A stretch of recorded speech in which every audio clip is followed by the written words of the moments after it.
అదే RTV app వార్తల్ని క్షణాల్లో చదివే అవకాశం ఉంటుంది. ఒక న్యూస్ పేపర్, ఒక టెలివిజన్ ఛానల్ మీ చేతుల్లో ఎప్పుడూ ఉంటాయి.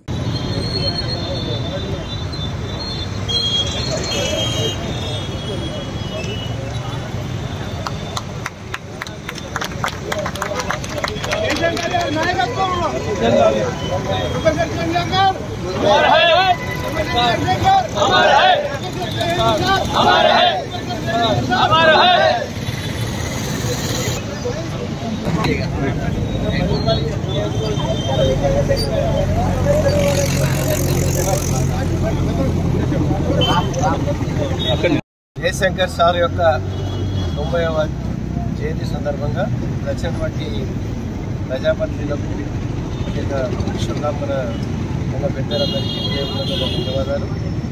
జయశంకర్ సార్ అంటేనే తెలంగాణ అంటేనే జయశంకర్ సార్. సిద్ధాంతకర్తగా మరి పేరు తెచ్చుకున్నటువంటి వ్యక్తి. మేము టీసీఎల్ఎం కన్వీనర్గా ఉన్నప్పుడు ఉస్మానియా యూనివర్సిటీలో ఎన్నో పర్యాయాల విద్యార్థులతో మరి జయశంకర్ సార్ గారు మేము సమావేశాలు ఏర్పాటు చేసి తెలంగాణ ఆవశ్యకత ఏముంది, ఎందుకు మనం తెలంగాణ అడుగుతున్నాం అనే విషయాన్ని ప్రజలకు, యువతకు, విద్యావేత్తలకు, నిరుద్యోగులకు అందరికీ కూడా తెలియజెప్పినటువంటి వ్యక్తి జయశంకర్ సార్.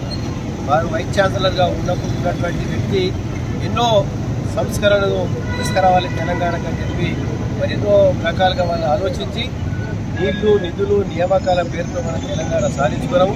ఇవాళ తెలంగాణ సాధించుకున్న క్రమంలో వారు లేకపోయినచ్చు, కానీ వారి జీవిత కాలం ఎప్పటికి కూడా ఈ విగ్రహాలు మనం స్థాపించుకొని వారి యొక్క జయంతి వర్ధంతిని ఘనంగా జరుపుకోవడానికి అగ్రికల్చర్ యూనివర్సిటీ పేరు మరి ఏదైతే జయశంకర్ సార్ గారి పేరు పెట్టుకొని స్థిరస్థాయిగా ఉండి మరి మనము జ్ఞాపకం చేసుకుంటున్నాము. అదేవిధంగా ఇవాళ తెలంగాణ రాష్ట్రమే భారతదేశంలో ఒక తలమానికంగా మారింది. ప్రతి ఒక్కరు కూడా తెలంగాణ వైపు చూస్తూ ఉన్నారు. ఎందుకంటే భారతదేశంలో ఉన్నటువంటి ఒక పెద్ద రాష్ట్రాలు మనం చూసుకున్నట్టయితే పెద్ద పట్టణాలు ఏమున్నాయంటే మరి బొంబాయి, ఢిల్లీ, మరి అదేవిధంగా కలకత్తా అనేవారు. ఇప్పుడు ఆ రెండు బొంబాయి, ఢిల్లీ తర్వాత హైదరాబాద్కు మరి స్థానం, 3వ స్థానం రావడం జరిగిందంటే తెలంగాణ మరి ఏ విధంగా మనం ఏర్పాటు చేసుకున్న తర్వాత ఎంత అభివృద్ధి చెందుతుందో మనందరం కూడా కళ్ళతో చూస్తున్నాము. మన జాతి, మన కులం అని చెప్పుకునే అవసరం లేదు.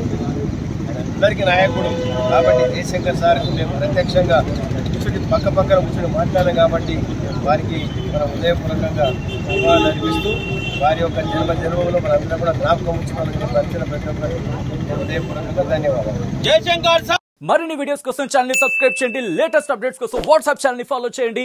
అండ్ లింక్ డిస్క్రిప్షన్ లో ఉంది.